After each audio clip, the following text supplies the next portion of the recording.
Hey, I've Dad always worked for Nestle. Dad worked for Nestle, mate. The free Kit Kat today didn't really work too well.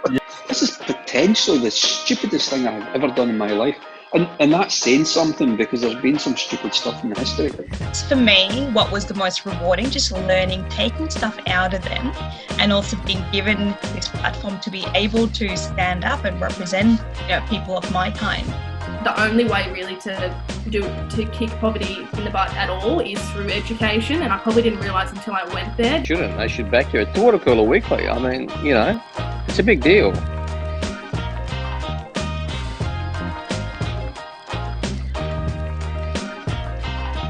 It's my pleasure to introduce now current golf professional James Nitties. James, how are you today, mate? I'm great. Thanks, mate. Thanks for having me on. And hopefully I can not be former for a while. Yeah, I know. How disrespectful is that? Unbelievable. I tell you I'm a golf nuffy, and then I just call you a former professional, as if you just gave it away and traded in your sticks. But did you hear that I purchased Bitcoin or something, and I'm just retired on a yacht somewhere for some reason? No, I mean you're big on TikTok, so I just assumed that you just sort of you just kept maybe an 8-iron to do trick shot videos, and then you pass the rest into the sea and just changed your job title. I'm trying to become a slash influencer so I can get some free golf clubs again if I get enough of a following.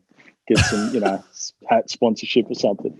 If you get a lead on any of that, let me know. I'm in need of free stuff right now. You're repping a pretty solid hat there. You doing all right? Yeah, no. Just a bit of respect to the West Indian cricket team. I thought it was a West Indian hat. That's sick. Yeah, I can't stop wearing it. We'll jump into it. Obviously, as we mentioned from the top, you're a golf professional. People like me have been playing golf most of their life, and they're absolutely fucking terrible. So as someone who isn't terrible at golf and managed to make it pro, how did you get into the game growing up, and what was sort of like the early part of your, say, golfing journey? Pretty typical as far as a young kid goes. I went as a good little Greek boy. My dad wanted me to play some soccer. So I dabbled in that for about 6-7 years, and then all the other kids became just better. I just wasn't that good. So then I went to basketball, and that lasted about a year of getting owned. And then cricket, obviously, and I like cricket. That was good fun. And then, just took out some wooden clubs and some butter knives that my dad gave me. I think the first set I ever got was maybe Byron Nelson used them back in the 50s, but they were that bad and that heavy. And just think I shot 140 in my first round of golf, and I was obsessed, and I don't know how, but about 11 or 12, I started playing golf, and then had to give the cricket away by the time I was about 14, because I started getting pretty serious, getting little hand injuries. So I was like, all right, time to focus on golf. And, just typical, got in some state teams and junior teams, and represented pretty high level as an amateur. I played for Australia a couple of times, and that was me from a young snapper to growing up to turning pro. So it was pretty cool, just pretty typical. The old man used to drop me off after school, and he'd sit in the clubhouse and knock back some frothies, and I'd just putt till the lights came on. So he would he kind of liked the setup of me just practicing it all day, and him being able to hashtag keep an eye on me from the clubhouse. So it was a fair trade-off, I think. Yeah, no, sounds like a fair trade-off for him. I think the clubhouse pints are a little bit cheaper and easier on the wallet. Yeah, he called it babysitting because the window from the clubhouse used to look straight over the putting green, so he was always keeping an eye on me, he reckons. No, drinking with a view. Yep. You turned pro at 21, 22, which is absolutely incredible in itself. What was that moment like, and did you ever encounter any setbacks or issues before you were able to turn pro? Based on how you just said that, that's probably a dumb question.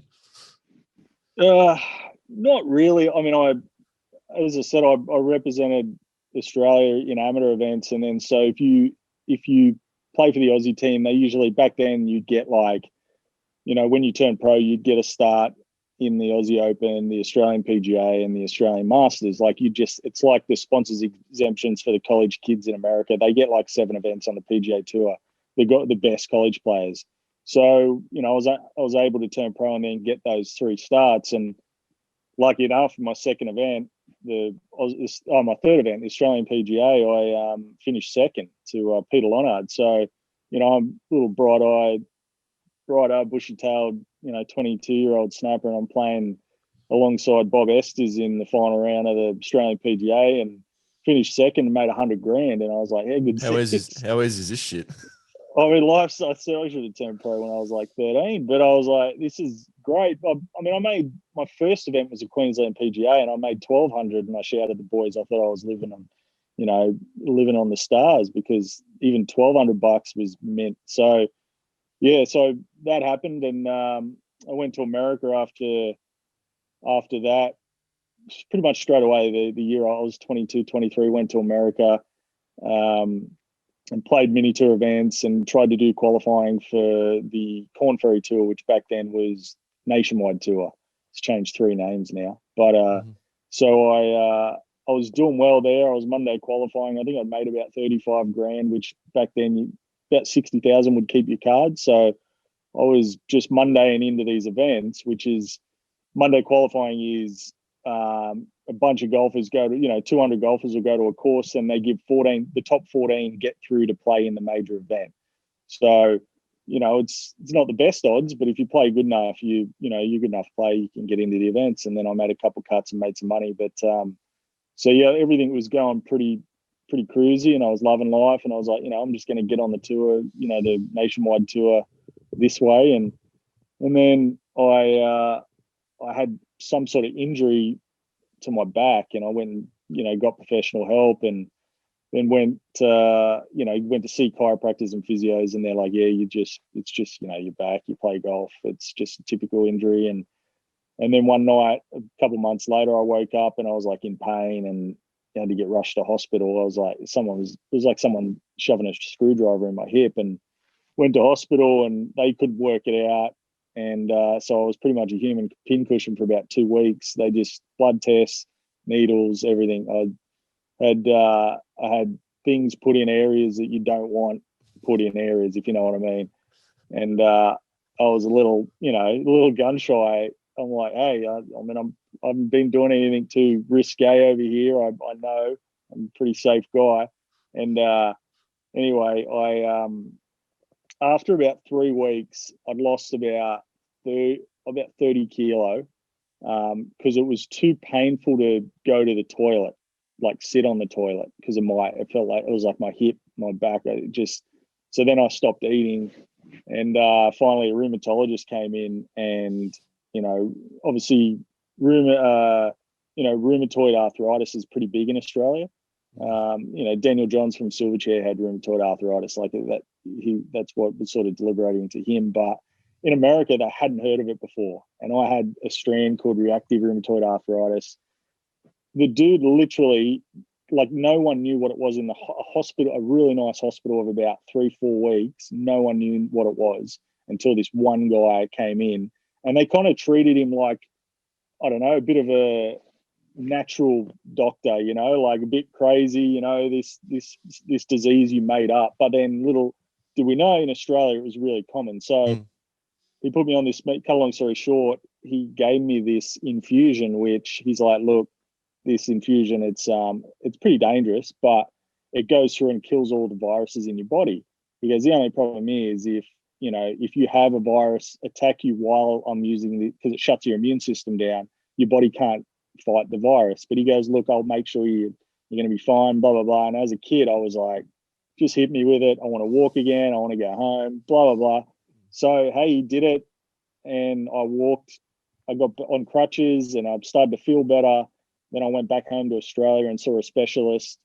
And in not as many words, he's like, yeah, that infusion, it's not FDA approved. Like, we don't approve it in Australia. It's like a 5% death rate. I was like, oh, that's cool, He goes, well, at least it worked. I didn't see that on the brochure. Yeah. No, I was like, yeah. So anyway, I had rheumatoid arthritis as a kid, and that kind of put a bit of a speed bump. You know, it took me about a year to get back to where I could take medication and live a normal life. And, you know, some people have really bad bouts of, you know, rheumatoid arthritis in different parts of the family where they can't get out of bed in the morning. So I was lucky enough where it just gave me a bit of a bad hip, but, you know, just the medication I was on, I didn't really hinder any of my golf. So, yeah, got back on the horse, came back to America when I was 26 and, you know, got my PGA Tour card at the end of 2008 and, yeah, played PGA Tour for a couple of years and then played on the Corn Ferry Tour for 5 years. And then, yeah, I've had limited status on the Corn Ferry Tour for the last 4 years. So pretty much no status. Yeah. Let's talk about that time before you sort of qualified. Like, it's obviously very understandable to that time when you say on the Corn Ferry Tour to not peek over the fence, to have a look at, you know, what the prize money or the courses and all the trimmings that come with being a PGA Tour player.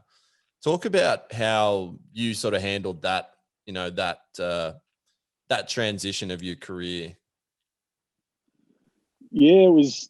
So when I got my tour card on the PGA Tour, so I was going to Q. This is when the US Q School. If you finish top 25, you get your PGA Tour card. It's 6 rounds of golf, and then if you finish top 70, you get your back then web.com or nationwide Corn Ferry Tour card. So now, to put it in perspective, there's just Q School for Corn Ferry Tour. There's no, you can't get straight onto the PGA Tour anymore. So for me, I was going with the goal to Q School was, yeah, I just hope I can get on the Corn Ferry Tour, you know, like I just want a top 70. That's my goal. I'm a good enough golfer, but I've been playing mini tours for the last couple of years. And then bam, I'm leading through 2 rounds and, you know, obviously your goals change. And I'm like, hang on a second here. Like I'll be pissed off if I don't get my PGA Tour card now because I'm like, right, you know, now. So now it was like just crapping myself for the next 4 days because it's like, I've just got to stay inside the top 25 and I'm on the PGA Tour. So that was, you know, it was a long time now, but that was probably the toughest 4 rounds of my career. And in the end, I finished second, which was, I was pretty proud of myself. And then I missed my first 2 cuts on the PGA Tour. And then I find myself at the Waste Management Open, which back then was the FBR Open, and I'm tied for the lead going into the last round. So, you know, I've just gone rookie on the tour, miscut at Palm Springs, which was the second event back then. But I did shoot 10 under to miss the cut by 1. So I know it sounds crazy, but it's a 3-round cut, you know, and it's a really easy golf course. So usually the cut was around 11 under or 10 under, and I shot 1 over, even 10 under, missed the cut by 1.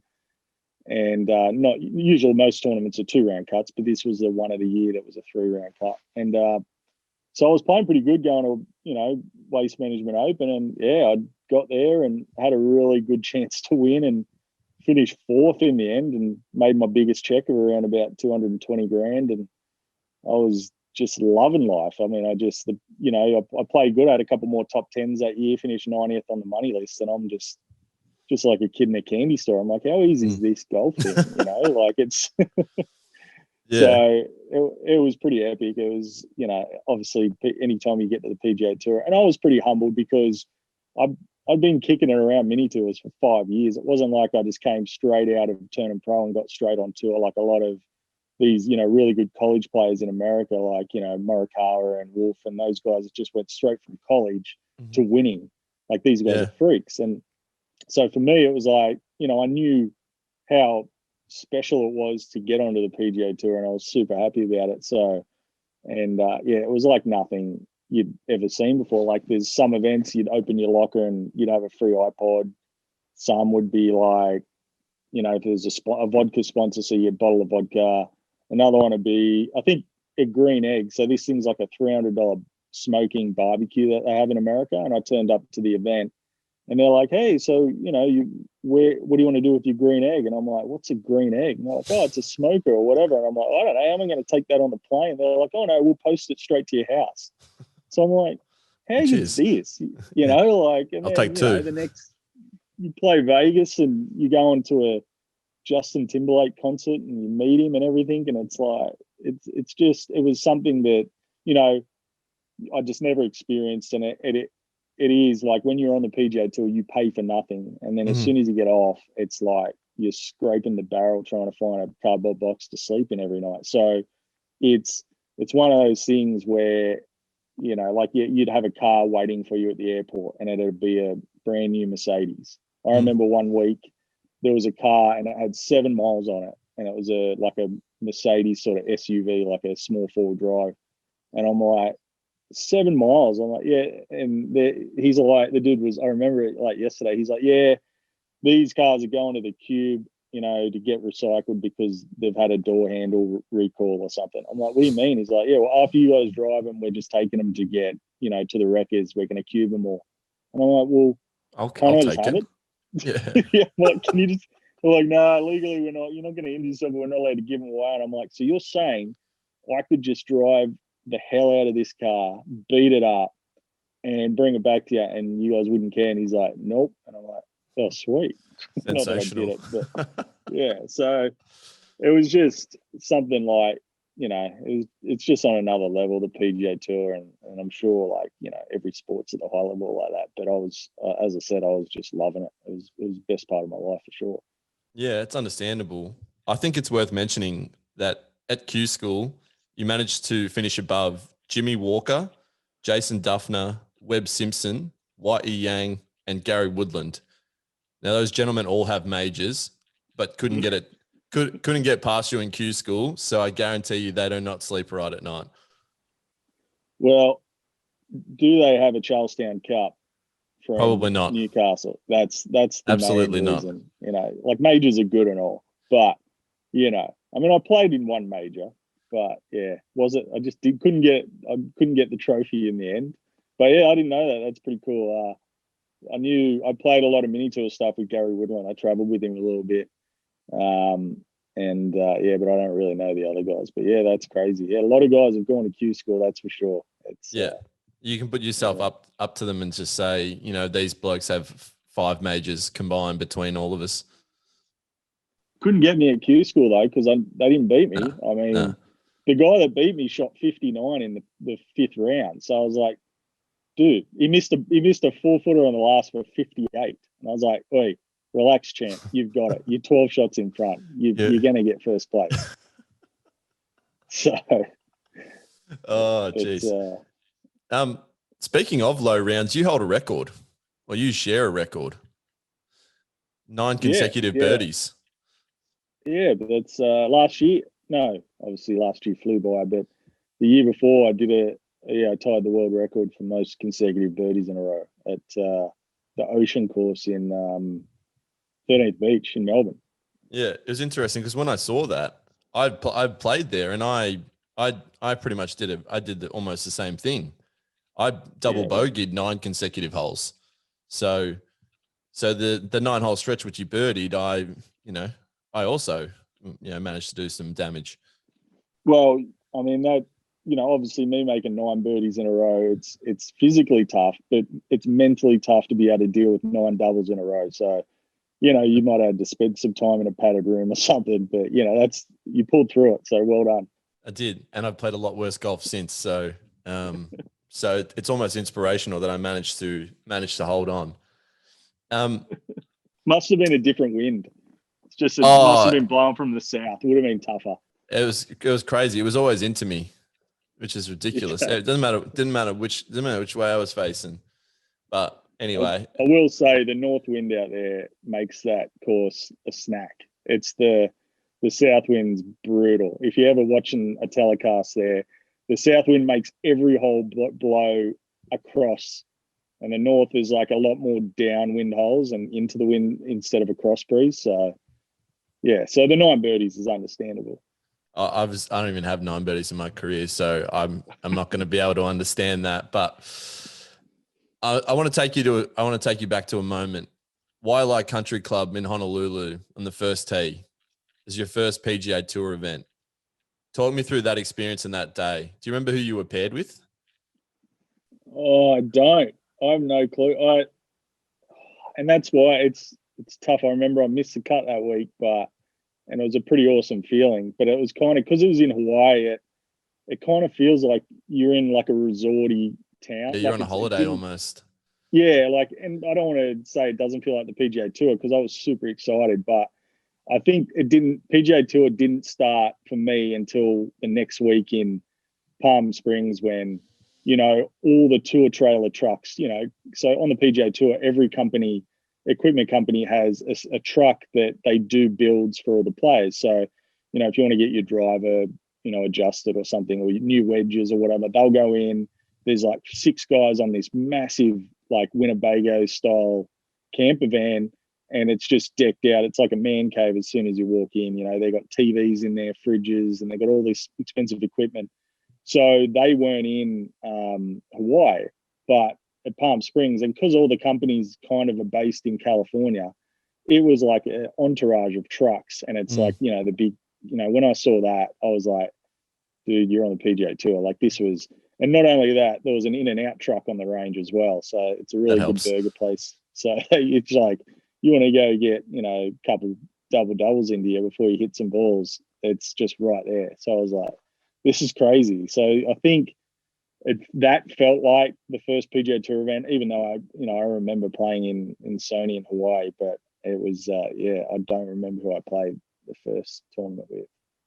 No, that's completely understandable. You mentioned the Waste Management, which is played at TPC Scottsdale. Now that crowd in itself is sort of its own animal. Talk about what the atmosphere is like around for the people who don't know, the par 3 16th hole is like it's like 15,000, I believe, stadium style hole, where even if you're on the green, you're still getting booed if it's not a good shot. Yeah. So Waste Management is my favorite event.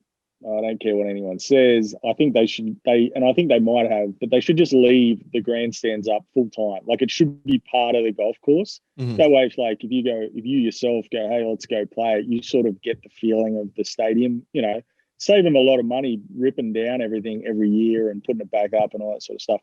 But to describe it, it's like you play the front nine, and the only people that are on the front nine are the volunteers, and they're usually the older volunteers. Like, they're, because there's still a lot of elderly that love being volunteers at golf courses, and the quiet please signs and all that sort of stuff. So you go to the front nine, and it's a ghost town. There's no one out there except the volunteers. So it's kind of, it's so different. And then you get to the 10th hole, just crazy. Like, it is, I think, between the 10th green, the 11th tee, the 16th, the 15th and the 16th and 17th hole, the Saturday had 240,000 people just in that collection.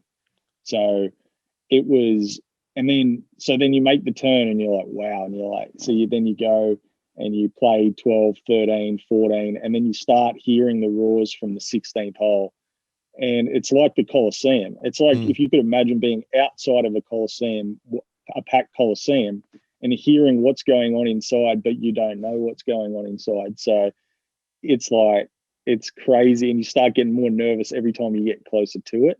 So then you walk through 16, and it just opens up, and everyone goes nuts, because they're all 3 sheets to the wind by then, because they all get there at like 8 a.m. to get in early, and then everyone's just drinking constantly. It's kind of like an Aussie test match.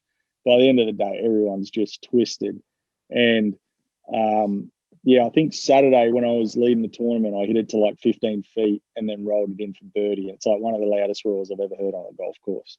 Yeah. So it was, and then you're just walking around and looking at the sights of, like, this dude's passed out, chicks are like throwing up. Like, it's a college tournament event, and everyone is just twisted. And like, you go to the practice putting green after, and there's like 1,000 people just watching, and they're just twisted, yelling stuff at players and that. And you're like, it couldn't, every week it'd get on your nerves, but for 1 week a year, it's easily that and Sawgrass with the 17th at Sawgrass, the island. Yeah, they're the island hole. Two best experiences I had when I was on tour. Like, just where I was like, how cool is this? But also like shitting my pants at the same time. So yeah, I thought it was awesome. Completely understandable. I've been over the, on the 17th hole at the very prestigious Ivanhoe golf course shitting myself. So with no crowd. So it's understandable that you felt that way. Speaking of that tournament, you have an absolutely incredible story about a mate's mother and maybe the best bets she's ever going to place in her life. Yeah. Oh, yeah. Because I told this story a couple of weeks ago and I'd forgotten about it. My best mate, who even came to America with me when I first turned pro, and he caddied for me. And he's more of a mate. He's not he's like a 5-6 handicap, but he just came over for a holiday anyway. When I got on tour, his mum's like, "Oh, I want to put some bets on James," and even my mate didn't bet on me. So she never bets. Like she might do a sweep at the local RSL for the Melbourne Cup every year, but she's like, so I'm like, oh yeah, well, I'd get this email off her, and she's like, hey, thanks for after I played and I finished 4th, and she's like, thanks for buying me this car, and it's like a $28,000 car. I don't know exactly. I'll have to ask her, but it was like a sports car, and I was like, what do you mean? How'd you get that? And she's like, oh, I put $100 on you for top 10, 100 on for top Aussie, 100 on for first round leader, and 100 or something like that. So she'd outlaid like $400 and won 28 grand because I was top Aussie, I was first round leader, like tied or something. I was, I top 10, and like so it added. I was paying so much. So yeah, she pocketed 28 grand and just, instead of like saving it, just went out straight away, just spent it all. Just spent it all. Respect. I think she bet on me. I think she won another 6 grand or 7 grand because I had another couple of top 10s and like leading Aussies. But I think she outlaid like 6 or 5 grand for the year. So every week she was like, "Well, I'm doing that every week," and I'm like, imagine looking at that betting account. Literally every weekend, the only bets are James Nitty related bets. Yeah. So I'll have to ask her about that. But yeah, that was a pretty awesome story. She I was like to my mate, I'm like, you couldn't whack a lazy 10 on me, and he's like, well, I was like, you'd be rich, bro.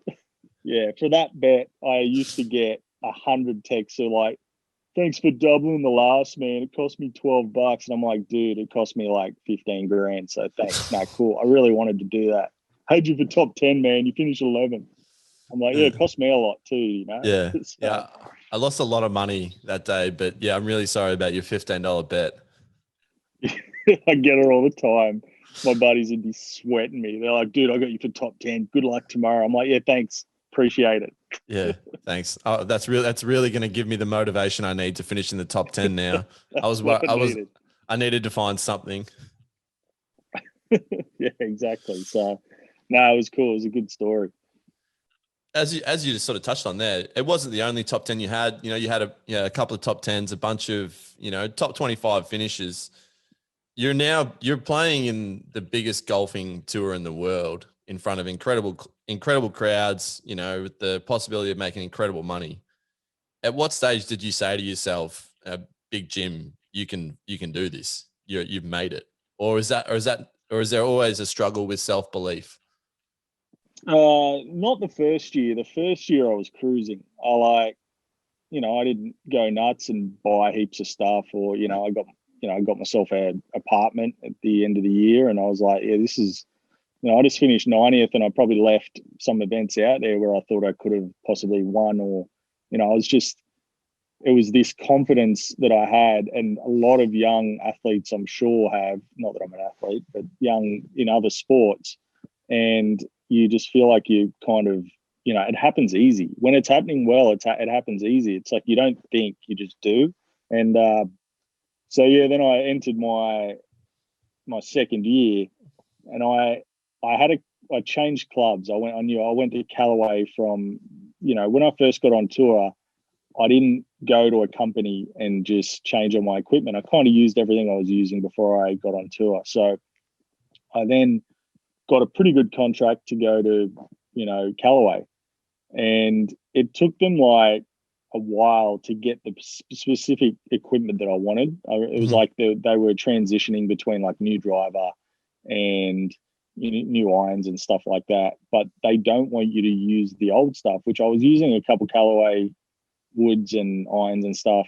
So I was like, all right, well, I just want to use the old stuff anyway. And they're like, no, we need you using the new stuff. And like specifically with the ball I hated, the new ball, and they wouldn't let me use the old one.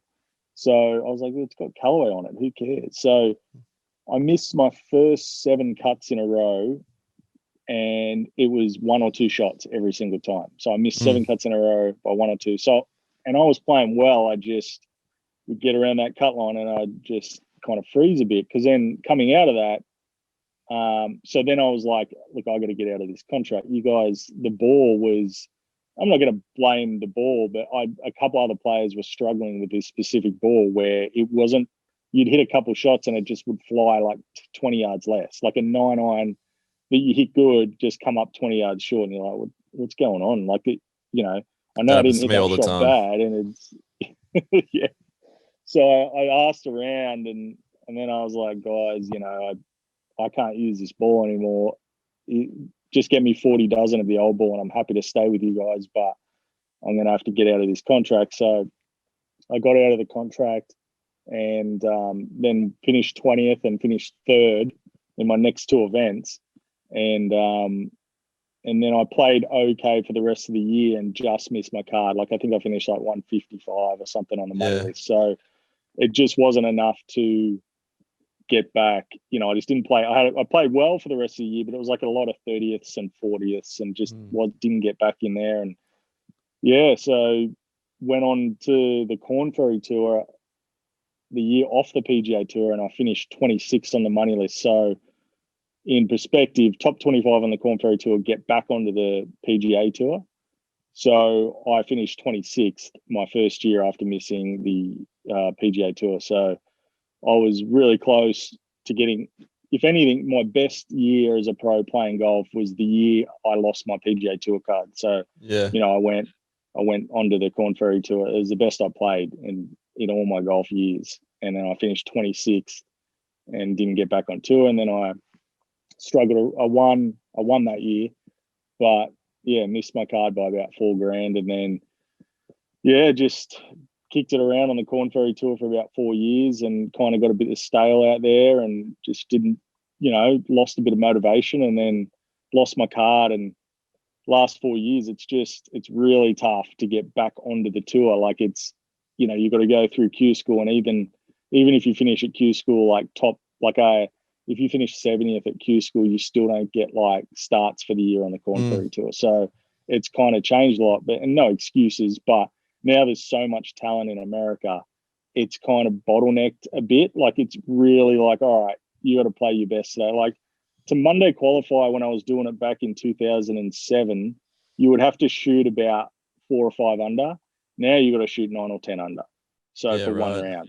So it's like, it's an easy golf course. You go out there, you're like, oh yeah, I could shoot 10 under if I play well, but the fact that you've got to do it, it's really tough. So, so it's funny because I have more motivation now to get back on tour than I ever did. Like I suppose my life's changed a fair bit now. Like I'm not single anymore, and I'm not, my priorities have changed, and I'm like really diving into the game and my swing, and then trying to get back out, and I'm really motivated, but I'm just trying to get that mentality of when I was a young, confident kid. When you get a bit older, the scar tissue kind of increases a bit more, and you don't trust in yourself as much as you do when you're just young and bullish and you have no fear. So this year it's going to be one of those years where I've just got to really trust that I'm a good golfer and kind of, stick it, go out and actually think that I'm good, opposed to like being fearful or scared, I suppose. Yeah, it's really interesting you touched on that, because I think a lot of people, might not understand it, but Jordan Spieth is a really good one for that, where, in 2017 had arguably one of the best years in golf, and, looked like he was going to win more majors than anyone. And ever since, except for over the weekend where he had a top 5 finish, has pretty much been just a completely different golfer. Like, I mean, touch on the sort of, how easy the confidence goes and how hard it is to sort of, get it back. Oh, it's brutal. It's like when I was a kid, I didn't have to remind myself to do a lot of stuff. Like I was never really technical, but I had so much confidence and so much trust in my ability. I suppose when it's going well, and look, I'm not on Jordan Spieth's level. I was a good golfer, and I'm definitely a guy that could top 100 every year or top 50 every year on the PGA Tour back then. But I was never going to be that guy that was going to win 4 or 5 times. I just wasn't. I just never grew up to be a prodigy. Like I don't mind admitting that. Like I'm the guy that was trying to sneak a couple wins away from the big boys. I wasn't going to be up there every week, but yeah, as I've gotten older, and it's just the self-doubt and the trust and the confidence. I'm more experienced, and I know how to play the game better, and I know how to structure my rounds and all that. But it's that this golf is just one of the most quiet sports. It's like you're so alone out there. And it's very easy to get on the side of negativity or positivity. Like some days you feel like you can't miss a putt. You're like, oh, all I have to do is get this to the hole and it's in. And then some days you're like, you're scared of a 4-footer. You're like, I can't hit the hole from here, which it's got nothing to do with your ability. Like if you're a professional golfer, you've played at a high level, so you never lose your ability unless apart from injury or your body changes when you get a little bit older. But it's all, half the time you lose confidence in yourself, it's because you're fearful. It's like, oh yeah, I hit it right because I didn't want to go left. Like it's not when you're confident, you don't even think about that sort of stuff. You just get up and hit it. So it's now I find myself working really hard on like just trusting, believing, trusting, don't be scared. What's the worst that can happen? All this sort of stuff. Like I go play practice rounds with my buddies or cash games around Dallas or whatever. I shoot, 5, 6, 7, 8 under, no worries. And then I get on the tee in a tournament and I'm like more nervous than I was when I was on tour. Like it's that way of calming yourself to trust in your ability. When you're a kid, it's just comes so much more natural. So, so this year for me, I'm just going to work really, really hard. Because as I said, I play good in practice. Like it's not a work issue. Like I don't need to hit balls on the range, but it's a more of a mental trust issue and trusting in my ability. So I'm going to really work hard on just relaxing a bit, playing tournaments. I might even smash out a cigar or something. I don't know, something to take my mind off the situation. It works for Jimenez. Yeah, I saw that. I'm no smoker, but I had a cigar the other day and I played well. I was like, this could be a thing here, Yeah. No, absolutely. So, you mentioned there that I think you said that you feel like you construct rounds better than what you did back then. Did you want to just sort of go into what sort of you mean by that? So, obviously as a kid, when you're really good, like you play with a lot of young kids and they make mental errors that they never thought they were going to make. So, like now if I'm in a big situation in a tournament, I know that I'm not going to miss it in a certain area. Like it's just not worth it. It's just experience. So, I play with young kids that are super talented and you're like, why did you hit it there? Like I understand, or why'd you hit that club there? It just comes with picking your moment almost. Yeah. Like it just, they haven't had enough scar tissue to realize that was the wrong decision. So it's like any sport. You adapt to your game, you adapt to, like your swing or whatever. Like I don't hit it as far as I'm trying to hit it further again. But so it's just adapting to your strengths better and knowing when to take advantage of situations. So when you're a kid, you're like, no, I'm firing at every pin. I'm talented. And then when you're on, no one could beat you. But it's just the older you get, you build up a bit more of that tolerance to, well, I do want to go for that pin, but it's just not worth it. We'll wait till the next hole or something like that. So it's a lot of better strategy, obviously, when you get older. But and on the flip side, when you the old, sometimes you can be too conservative. You're like, no, this is a play. Just go ahead and trust it. So I do have to get more of that killer instinct that I had when I was a kid. And it's not being more aggressive. It's just being okay with the result a lot more, like not scared on the tee before I hit it, just being like, well, whatever. So, yeah. I'd be interested to know is obviously when I go for a round, I'll show up 2 minutes before my tee time, take one warm up swing, and then slice it into the next fairway. But for a PGA Tour pro, obviously the night before a round, I'm guessing you're looking at the pin placements, and you're sort of maybe, if it's not in your head, you're mapping out how you want to go about it, like where you want to go into, driving the ball, where you want to, like, is that something that, you did at a young age? Yeah, for sure. So I went to the Australian Institute of Sport, which was where there used to be a government program for all the Olympic athletes, and the golf section was in Melbourne, and they were pretty much breeding young professional golfers. So we would learn mental side, we would learn how to map out a golf course. So when pros are having practice rounds, they're kind of working out, all right, this is the first hole. What am I going to hit here? Where am I going to hit it? What leaves me with, am I going to be aggressive on this hole, or is it worth the risk reward? So in your practice rounds, you're kind of mapping out the course of, so you have your game plan before you roll out, before the night before you have your game plan for the golf course. So obviously winds can change. So a lot of us golfers, you'll look at the wind, the prevailing wind, what it's going to be in the future. In the practice round, you'll be like, all right, we got the south wind today, but tournament's going to be north. So this hole, it plays driver wedge today, but it's going to be driver 4-iron, So it's a lot of that sort of stuff, where you're kind of ready to go before the night before, but you'll check out like pin positions. You'll check out, as I said, like what position you're running in the tournament. So, but usually before you tee it up what you're going to do every hole, and then the biggest thing is trying not to let emotion change your game plan, if you know what I mean. So yeah, I guess you sort of mentioned before that it is it's just you.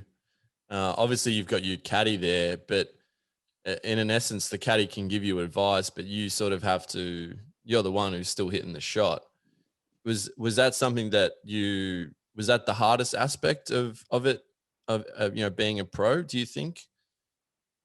Yeah, it's, for me, it was personally, like, I like caddies that kind of are. I like to have a caddy that I'm going to have a beer with. I could have a beer with, you know what I mean? Like, same wavelength as me, gets my game, gets my emotional state. Like, knows if some guys run really high and low, and I'm pretty even keel. So I don't want my caddy to get all nervous when we're around the lead, or all down if we're playing bad. So it's, the caddy is there basically at the top level. Like, yeah, they get the yardages and everything, but they're there to make sure that you don't make stupid decisions at high emotional state times. So, and they just know the best caddy knows your strength and weaknesses. Like, some guys are good at hitting half shots. Some guys don't like left pins, or some guys don't like right pins. Like, it's a combination. Like, someday you can get to the course, like, and you've got perfect yardages into every hole. Like, 126 wedge, this is perfect. And then the next day you got like a 115 wedge. It's a half shot, and you're like, which club do I hit? It's uncomfortable. So some days the game just sets up perfect to you, and some days it's like it could be awkward all day. So your caddy's kind of there to help you, like, make the right decision. And when you're like, don't know what to hit here. And then there's a lot of caddies where players will lean on them when they're a bit nervous. Like, a guy might, like, sometimes I would want I'd be on the fringe of the green. I didn't want to chip it. My caddy knew that I didn't want to chip it, even though it might have, the putt was the safest option, but he'd be like, dude, you could putt this for sure. So then I'm like, all right, sweet. I'm confident in that decision. But he knew that chipping might have been a better option, but he just knows me personally that I didn't want to chip it. So it's just making your player as most comfortable in, and then you get a good caddy, and you look at Leishman and Matty Kelly, they've been together for years, and they were best mates when they started out, you know. So they just get each other, and they know how each other operates. So that's pretty much, for me personally, that's the caddy is just a guy there to really, in high pressure situations, and know when, like, how you act as a person and stuff like that. Yeah. I know you mentioned before that, you're seeing all the PGA Tour trucks and whatnot, and you were like, shit, I'm on the PGA Tour. But do you remember your welcome to the PGA Tour moment, whether that's a player who you'd spent years watching come up to you and introduce himself or shake the hand in the locker room or something like that? Oh, I do. Yeah. It was Memphis, a tournament which is now a world golf event. And I'd bought, it was probably about the 7th event on the PGA Tour, and I'd bought a Phil Mickelson short game DVD because my short game was crap. And I'd I was like, oh yeah, I'll try this. I was on the PGA Tour and I bought this DVD. And he delivered it, hand delivered it to you? Well, I was like, all right, cool. I just see how, and I watched it and I was like, yeah, it's all right. Like he's giving tuition to like better players. It's like what he does. It's not like, hey, Bill, you're a 27 marker and this is how you hit a wedge. It was more like what his technique is, how he hits his shots. And, he's one of the best in the world. So I was like, cool. And it was a rain delay. So all the players were sitting around in the lunch area, and they were hosing him they were all giving him so much cheek for the DVD. They're like, yeah, Phil, how's that DVD going? How's sales going? They were just doing what they do, talking shit. And I chirped up, and I'm like this rookie, and I was like, hey, I bought that DVD. And he's like, oh, really? And everyone started laughing. I'm like, no, I did. It's not bad. And so I was like half an hour later, I'm in the toilet and Phil walks in. He goes, hey, man, you really buy my DVD? And I was like, yeah, I got it.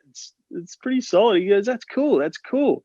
He goes, well, if you want me to show you anything or, give you any tips, whatever, I know you're a rookie out here and you know what you're doing, but if you're like, I'm happy to we play practice rounds on Tuesday at 8:00 every week. And so you're welcome to come. He goes, obviously I'm Phil, and I introduced myself, and he's, so, and I think the next week Bones came up to me, and so Phil had mentioned it to him. So I just thought, yeah, whatever, he's just whatever, being nice. But Bones came up and said, yeah, Phil said you watch his DVD, that's pretty cool, but yeah, come and play with us whenever you want. And so I never really took him up on it because we'd always play with the Aussies and blah, blah, blah. But I came to find out that the Tuesday game was like 1,000 a hole. Yeah. And I was pretty happy I didn't go into that. I don't know if he was still doing it back then, but I think a couple of years later, I'm like, there's some big cash games on Tuesday, and it's like, yeah, it's $1,000 a hole. So I was like, not really what I wanted to throw myself into the deep end with, a little 18K. Not as a rookie. No, like not that everyone thinks that they're going to lose the max, but it just, it's a little different to playing the Friday chook run at your local golf club. Yeah, and it's Phil Mickelson.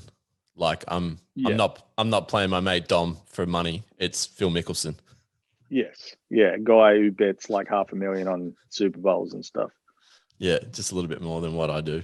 Talk about your favorite course and favorite player to be paired with. So, that's always a tough one. So I love, for me, the FBR Open, because I played well there.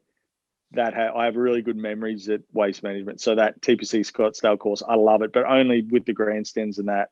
My favorite course, if I had to say, would probably either be Kingston Heath or Royal Adelaide in Australia. Mm-hmm. Just love both those golf courses. Like I love Kingston Heath because it's still pretty short, but always plays difficult. So you can't really overpower it. And then I love Royal Adelaide just because it's in the middle of like sand, like that orange sand. And then you've got these awesome raised greens and a lot of different holes. And so I love those. And then, pretty much any course in the Melbourne Sandbelt, there's so many hidden gems in Melbourne. Probably my favorite courses in America. So TPC Scottsdale, I love Oakmont, where they had the US Open. I think it was 2016 maybe. And then, TPC Sawgrass during the Players' Championships. As I said, it's like just because of that one hole 17, it's one of my favourite events and favourite courses. So, yeah, that's probably, I know I didn't give you one course, but there's a couple there for you. Yeah. No, they're all incredible courses. Have you played at Sawgrass? Yeah, I did. I played in 2010. So I made the cut. I finished about 40th. But yeah, I hit 17 all 4 days. So I was pretty happy with that. Any birdies? Maybe all 2 putts. Maybe, yeah. I don't think I birdied it, but you're just happy to get on that green and not dump it in the water. That's all you're trying to do. Because it's a short hole, so it's probably about from the plates at the back, it's around 140 meters.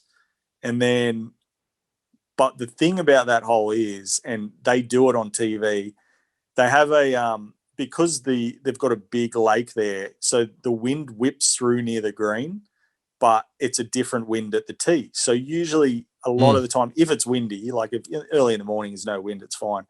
But the wind, they'll do it in the tournament. They'll have an odometer where the wind is showing which way. They've got like an arrow showing which way the wind's going. So on the tee, the player's feeling this wind into them, but they know they just played the last hole into the wind. So it's like, this wind can't be into us off the tee.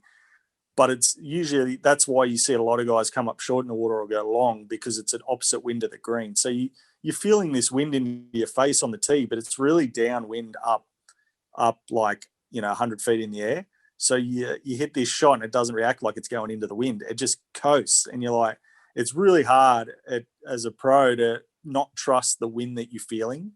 Like, it's just super hard. Like, in a lot of, this is where caddies are really good. They're like, dude, this isn't the prevailing wind. Don't worry. It's like a gust or it's like swirly here. So you've really got to trust the prevailing wind. But that hole, the way that they've got the lake and the previous hole set up, it always whips the wind in different directions. So that's why you see a lot of guys hit it in the water. And you're like, dude, you're hitting a 9 on. How'd you hit it in the water there? But it's, and the green sits flat. Like, it doesn't sit at you. So all you see is like this thin strip in the middle of the lake, like just level. You can't really see the green. Like, it's, so, if it's sat at you a bit and tilted up, it makes it a little easier. But when it's just like, well, I'm trying to land this on a piece of, grass in the middle of the lake, and you can't really see a lot of the grass, it just makes it so much tougher. And when the tournament's on, they get the top section really firm.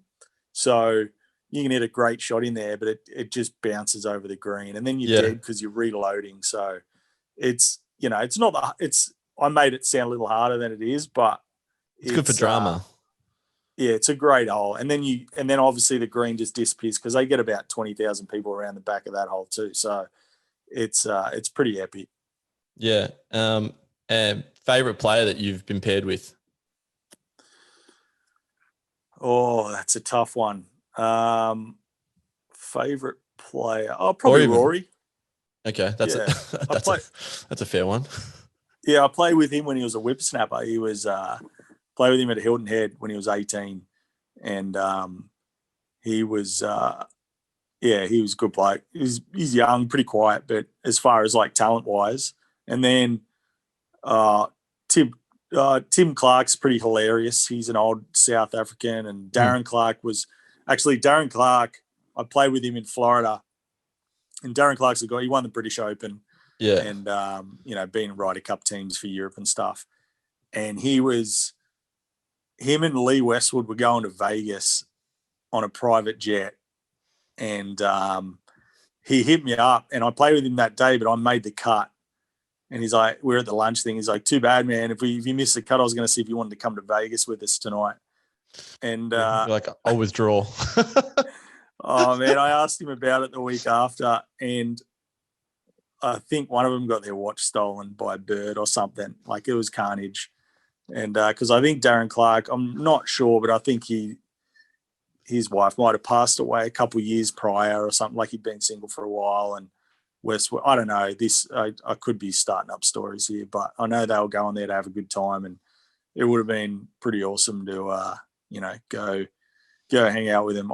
John Daly was another good guy to play with. Like, he's an absolute legend. So I once hung out with him when I was a whippersnapper before I was pro, and we went to it's a long story. I was going to sign with his management group, and so I did one of his. I went to his charity day and played. It's like a pro-am, and then we went to a Hootie and the Blowfish concert that night, and I remember being police escorted down the freeway, and I'm like, "What's going on?" He's like, "Yeah, dude, they're my friends, and the cops love John Daly, and they're just police escort." And I'm like, and we go to this concert. I'm expecting we're just going to walk, go down in the mosh pit or something. I don't know. And he goes, no, we're going this way. So we go onto the tour bus with him, and then when they're playing the concert, we go sit in the backstage area, and there's food and drinks, and guys are smoking weed back there, and I was like this little young snapper, and I'm like, I wasn't partaking, but I was like, this is amazing. I'm just like, this is the best thing that's ever happened to me. I'm hanging out with Hootie and the Blowfish and John Daly backstage.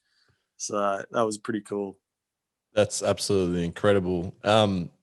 Touching on two players that I mentioned before we started, Bryson DeChambeau and Patrick Reed, two very polarizing characters for different reasons.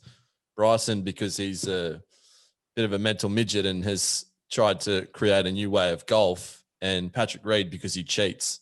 Do you have any thoughts on both of those blokes and what they do? Oh, first of all, I mean, Patrick Reed, the dude's I don't like him at all, obviously, but and there's guys that hate him.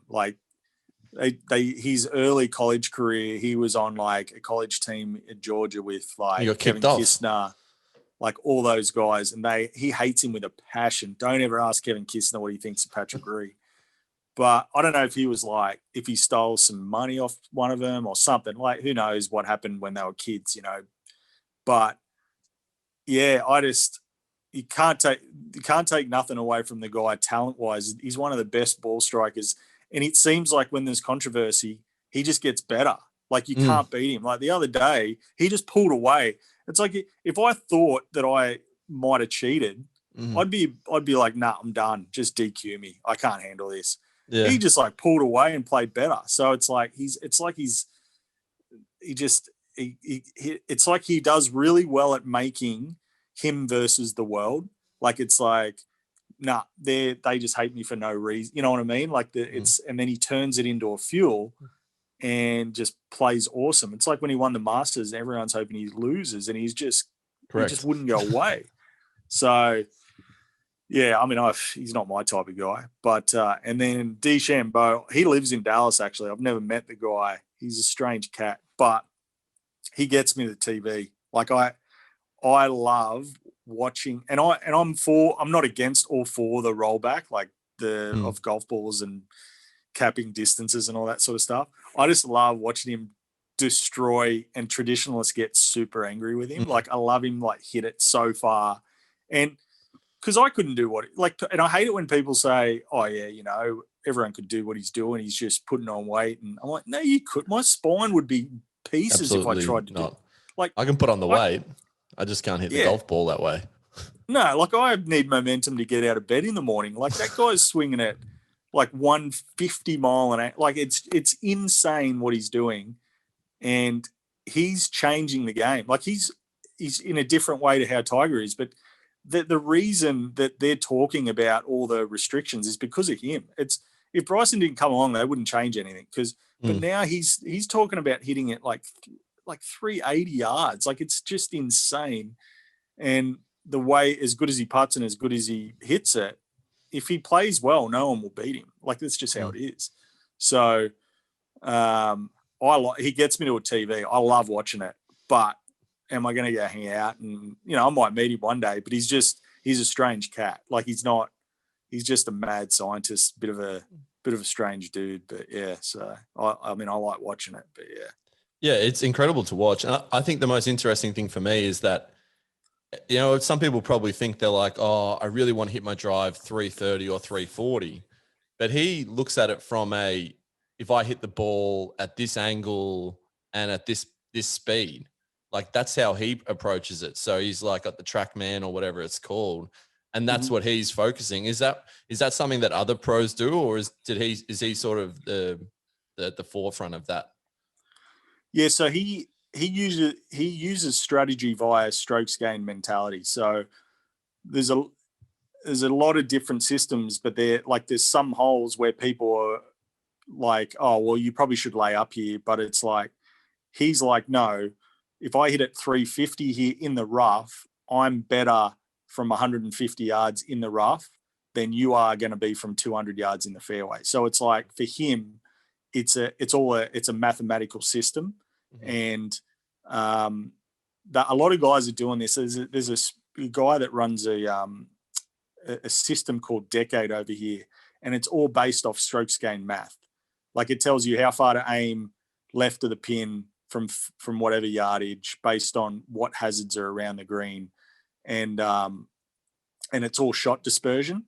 So apparently, when like Jason Day was number one in the world driving accuracy, his shot dispersion was around 65 yards. So he didn't know if he was going to hit it 30 yards from the middle of the fairway right or 30 yards from the middle of the fairway left. So this whole system, to clean it up as quick as I can, it's based on if there's a 60-yard gap anywhere between hazards or out of bounds or whatever, it's just driver. Like, because being that far closer to the hole, in the end with strokes gain, you're going to make up more shots than laying back to like a safe fairway yardage when you could miss the fairway anyway, if you know what I mean, because of shot dispersion. So it's all technical. Like I use it some places, like there'll be holes where I'm like, all right, there's a hazard right of the pin. Double bogeys are the worst thing you could do in a tournament, because you can't make up double bogeys. Now, bogeys are easy to make up because it's just one birdie, but it's this whole system that he uses. So that's where he just started dismantling golf courses, because he went and studied like on satellites and everything. He's looking at all these yardages. Is like, if I can hit it 30 yards further or 20 yards further, all these golf courses are going to become obsolete, because the math works out where I'm just going to make up more shots on the field. And then if I play good, I won't get beat. You know what I mean? So it's systematic. He's breaking the game down systematically.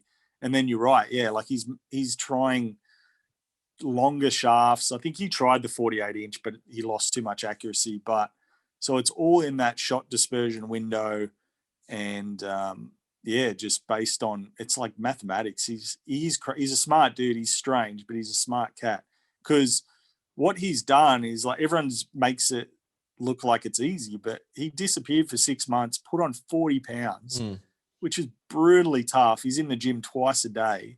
As I said, like I just couldn't walk after I did that. And then, he's doing kind of he's changing the game in a way that kind of Tiger did. Like Tiger brought different people to the game, different eyes to the game. And now he's doing the same, where he's questioning the way it's played, and people are starting to get really angry about that. No, that's right. People get angry at everything. Let's move away from golf. You almost became The Bachelor. Yes. And the most hated man in America. Yes. Well, I would have been if I did The Bachelor, I think.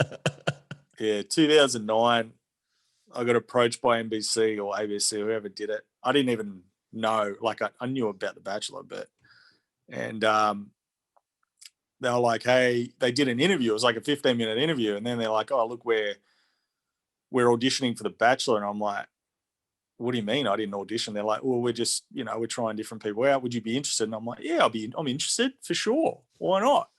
Nice. And they came back with the contract, and it's like, it's an old encyclopedia. You like blow the dust off it. It was like 1,000 pages long. And yeah, once we went through the contract, it was a bit of money too. It was like a couple $100,000. And the problem was I just kept my card on tour, and they own you for like 2 to 3 years.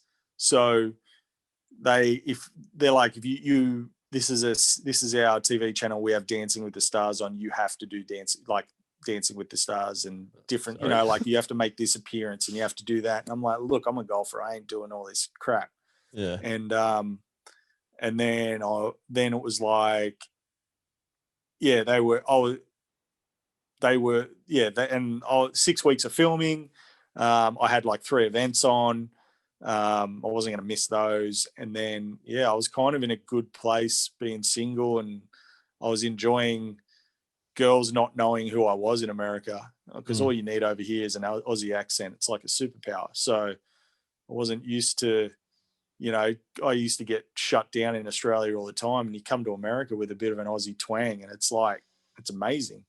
So I was like, last thing I want to do is be on TV with, you know, viewership of females in America of about 7 million, and then being hated because I talked to a couple of the guys that had done it in the past, and they're like, dude, don't do it.